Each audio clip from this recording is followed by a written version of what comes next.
My name is Cassie. I am 23 years old. I graduated as a qualified nurse this year and was given my first position as a home nurse. My patient was an English gentleman in his early 80s who suffered from Alzheimer's. In the first meeting, the patient was given his record, and from it I could see that he was a convert to the religion of Islam, therefore he was a Muslim. I knew from this that I would need to take into account some modes of treatment that may go against his faith, and therefore try to adapt my care to meet his needs. I bought in some halal meat to cook for him and ensured that there was no pork or alcohol in the premises, as I did some research which showed me that these were forbidden in Islam. My patient was in a very advanced stage of his condition, so many of my colleagues could not understand why I was going through so much effort for him. But I understood that a person who commits to a faith deserves that commitment to be respected, even if they are not in a position to understand. Anyway, after a few weeks with my patient, I began to notice some patterns of movement. At first, I thought it was some copied motions he'd seen someone doing, but I saw him repeat the movement at particular times, morning, afternoon, evening. The movements were to raise his hands, bow, and then put his head to the ground. I could not understand it. He was also repeating sentences in another language. I couldn't figure out what language it was, as his speech was slurred, but I know the same verses were repeated daily. Also, there was something strange. He didn't allow me to feed him with my left hand. Somehow I knew this linked to his religion, but didn't know how. One of my colleagues told me about Paltalk as a place for debates and discussions. As I did not know any Muslims except for my patient, I thought it would be good to speak to someone live and ask questions. I went on the Islam section and entered the room True Message. Here I asked questions regarding the repeated movements and was told that these were the actions of prayer.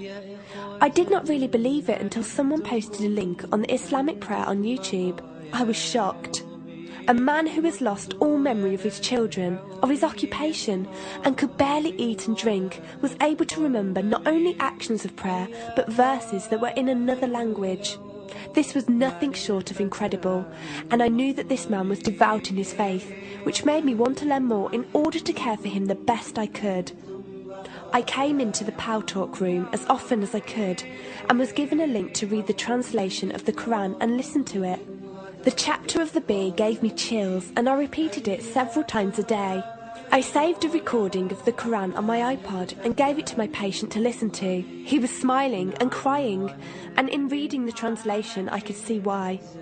I applied what I gained from Paltalk to care for my patient, but gradually found myself coming to the room to find answers for myself.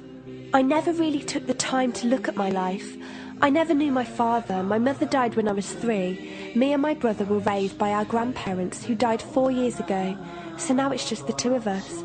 But despite all this loss, I always thought I was happy, content. It was only after spending time with my patient that I felt like I was missing something. I was missing that sense of peace and tranquility my patient, even through suffering, felt. I wanted that sense of belonging and a part of something that he felt, even with no one around him. I was given a list of mosques in my area by a lady on Paltalk and went down to visit one. I watched the prayer and could not hold back my tears. I felt drawn to the mosque every day, and the imam and his wife would give me books and tapes to welcome any questions I had. Every question I asked at the mosque and on Paltalk was answered with such clarity and depth that could do nothing but accept them. I have never practiced a faith, but always believed that there was a God. I just did not know how to worship him. One evening I came onto Paltalk, and one of the speakers on the mic addressed me.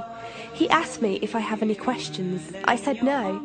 He asked if I was happy with the answers I was given. I said yes.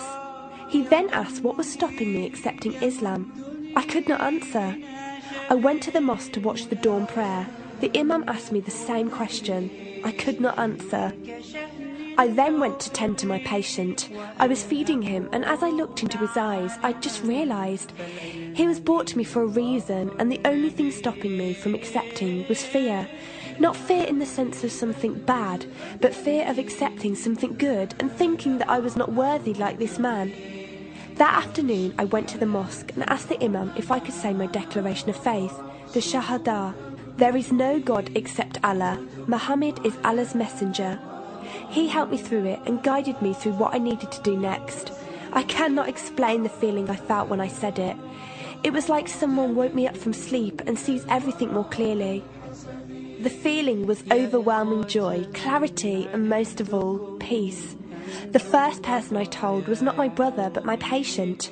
I went to him, and before I even opened my mouth, he cried and smiled at me. I broke down in front of him. I owed him so much. I came home and logged onto Paltalk and repeated the Shahada for the room. They all helped me so much, and even though I had never seen a single one of them, they felt closer to me than my own brother. I did eventually call my brother to tell him, and although he wasn't happy, he supported me and said he would be there. I couldn't ask for any more.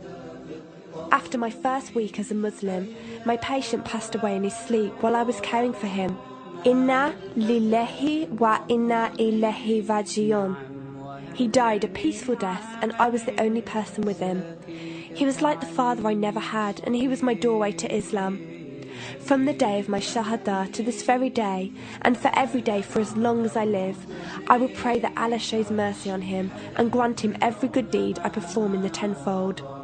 I loved him for the sake of Allah, and I pray each night to become an atom's weight of the Muslim he was. Islam is a religion with an open door. It is there for those who want to enter it. Verily, Allah is the most merciful, most kind.